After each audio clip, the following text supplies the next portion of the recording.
আসসালামু আলাইকুম বন্ধুরা, কেমন আছেন সবাই? আজকে আমি আপনাদের সাথে শেয়ার করব ছোলার ডাল দিয়ে গরুর মাংস রান্নার রেসিপি। এখানে আমি 250 গ্রাম বুটের ডাল নিয়েছি।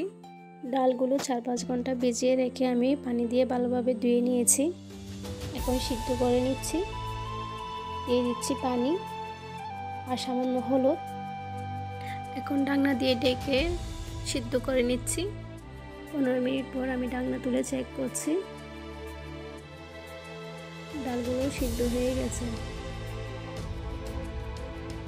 এখন আমি চুলায় একটা প্যান বসিয়ে দিয়ে দিচ্ছি পরিমাণ মতো তেল। দিয়ে দিচ্ছি 2টা তেজপাতা, 3-4টা এলাচ,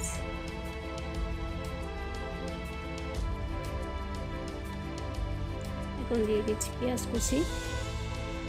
কুচি দিয়ে ভালোভাবে নেড়ে ছেড়ে দিচ্ছি।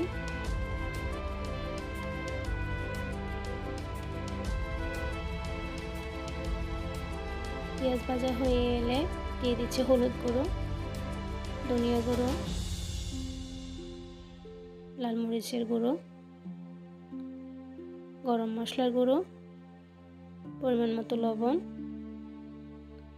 এখন ভালোভাবে আবার নেড়ে ছেড়ে কষিয়ে নিচ্ছি।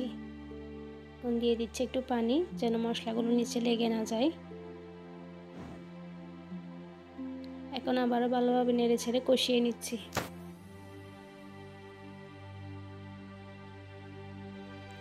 এখন দিয়ে দিচ্ছি সরিষা বাটা 1 চামচ,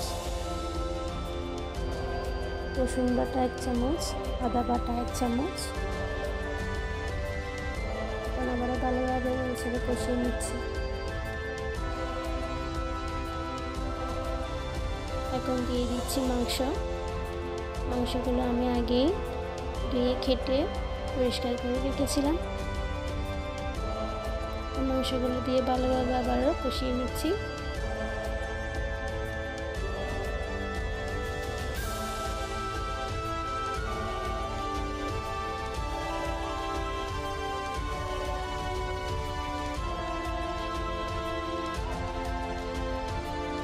এখন দিয়ে দিচ্ছি টমেটো পিউরি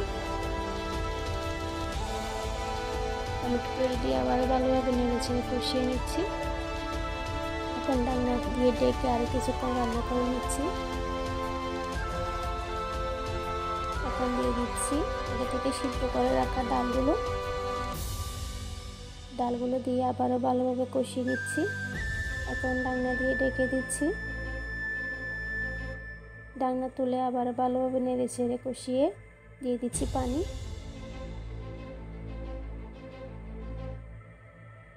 অবশ্যই এখানে গরম পানি অ্যাড করতে হবে। এখন আবার ডেকে দিয়ে রান্না করছি। ঢাকনা তুলে চেক করছি। এখন আমার রান্না কমপ্লিট।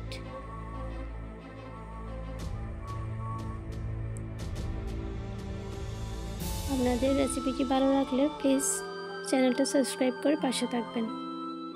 আসসালামু আলাইকুম।